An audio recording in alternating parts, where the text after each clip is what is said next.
పశ్చిమ గోదావరి జిల్లాలో ప్రజా చైతన్య సైకిల్ యాత్రలు చేసి ఊరూరా ప్రజల ఇబ్బందులు కనుక్కొని ఈరోజు కలెక్టరేట్ దగ్గర ఈ ధర్నా చేయడం జరుగుతుంది. ఇళ్ల స్థలాలు, ఇళ్ల కాలనీల దగ్గర సౌకర్యాలు, ఇళ్ల పట్టాలు మొత్తం ఇళ్లకు సంబంధించి రిలేటెడే బోలెడైన సమస్యలు ఈరోజు పీడిస్తున్నాయి. పాలకులు చెప్పే మాటలకి ఇక్కడ గ్రామ స్థాయిలో లేదా పట్టణాల్లో ఉన్నటువంటి వాస్తవానికి సంబంధం లేదు. వాళ్ళు పైన రకరకాల వాగ్దానాలు చేస్తున్నారు. 2 సెంట్లు పట్టణాల్లో, 3 సెంట్లు గ్రామాల్లో ఇళ్ల స్థలాలు ఇస్తామని. కానీ ఎక్కడ దానికి సంబంధించిన ప్రొసీజరే స్టార్ట్ కాలేదు. 30-40 ఏళ్ల నుంచి కాలనీల్లో ఉంటున్న వాళ్ళకి సౌకర్యాలు లేవు. జగనన్న కాలనీలకైతే రోడ్లు లేవు, మంచినీళ్ళు లేవు, డ్రైనేజ్ సౌకర్యం లేదు. వర్షం వస్తే చెరువుల్లాగా అయిపోతే ఎలా నివసిస్తారు? అందువల్ల మొత్తం ఇళ్ల టిడ్కో ఇళ్ళు లోన్లు వసూలు చేయడానికి వడ్డీలు అడుగుతున్నారు తప్ప అక్కడ ఇళ్ళు మాత్రం స్వాధీనం చేయట్లేదు. మేము చెబుతుందంటే మీరు కానీ ఇళ్ళు స్వాధీనం చేయకపోతే లబ్ధిదారులు వచ్చి వాటిని స్వాధీనం చేసుకుంటారు. ఆల్రెడీ కట్టున్న జాతీయ సంపద వృధా అవుతుంది టిడ్కో ఇళ్ళు. కాబట్టి ఈ రకమైన అలసత్వం ఈరోజు స్పీడ్ ఆఫ్ డూయింగ్ బిజినెస్ అని చెబుతున్న వాళ్ళు ప్రజల సమస్యల విషయంలో ఆ స్పీడ్ అక్కడే ఏమైందని అడుగుతున్నాం.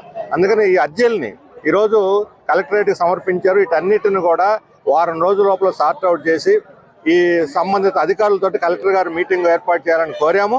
ఆ తర్వాత మండల స్థాయిలో సదస్సులు పెట్టి నిర్దిష్టంగా ఈ సమస్యలు పరిష్కరించాలని కోరాము. పార్టీలకు అతీతంగా లబ్ధిదారులందరికీ న్యాయం జరిగేటట్టు చూడాలి. లేదంటే వచ్చే నెల ఏప్రిల్ మేలలో రాష్ట్ర వ్యాప్త ఉద్యమంగా ఇది మారుతుంది. ఇళ్ల సమస్య మీద వేలాది మంది కలెక్టరేట్కి ప్రజలు తరలి వచ్చారు. దాంట్లో 80% మహిళలే వచ్చారు. ఎప్పటికైనా ప్రభుత్వం, జిల్లా యంత్రాంగం ఈ సమస్యల పరిష్కారం కోసం చొరవ చూపకపోతే ఆందోళన మరింత ఉధృతమవుతుంది. ప్రధానంగా కాలనీల్లో కొన్ని కాలనీలకి దారి లేదు. అసలు కాలనీకి వెళ్తాక లేదు, బయటికి వెళ్ళటానికి లోపల లేదు, బయటకు రావడానికి లేదు. దారి సమస్య వెంటనే పరిష్కారం చేయాలి. వారికి మంచినీరు కానీ, డ్రైన్ కానీ, రోడ్డు కానీ, రేషన్ కానీ, చెత్తబండి కానీ, అంటే ఇవి ప్రభుత్వ కాలనీలు. దీన్ని ప్రతిపక్ష కాలనీలుగా చూస్తున్నారు. ఇది ప్రతిపక్ష కాలనీ కాదు, ప్రభుత్వ కాలనీ, పేదల కాలనీ. దాన్ని అలా భావించి అక్కడ కనీస పౌర సదుపాయాలు కల్పించమని చెప్పేసి కూడా డిమాండ్ చేస్తున్నాం. టిడ్కో ఇళ్ళు నిర్మించి ఇవ్వలేదు, కొద్దిగా నిర్మించాల్సి ఉంది. అక్కడ మౌలిక సౌకర్యాలు లేక ప్రజలు టిడ్కో ఇళ్ళు అండమాన జైళ్ళు మాదిరిగా ఉన్నాయి. కాబట్టి టిడ్కో ఇళ్ళ దగ్గర వెంటనే పూర్తి చేసి ఇవ్వాలి. అలాగే అక్కడ మౌలిక సౌకర్యం కల్పించాలని చెప్పేసి కూడా మేము కోరుతా ఉన్నాం.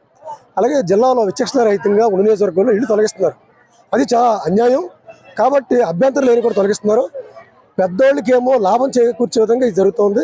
కాబట్టి పేద ఇళ్ళు తొలగింపు కూడా ఆపాలని చెప్పి సందర్భంగా డిమాండ్ చేస్తాం. మరిన్ని వీడియోస్ కోసం ఛానల్ ని సబ్స్క్రైబ్ చేయండి. లేటెస్ట్ అప్డేట్స్ కోసం వాట్సాప్ ఛానల్ ని ఫాలో అవ్వండి. ఆ లింక్ డిస్క్రిప్షన్ లో ఉంది.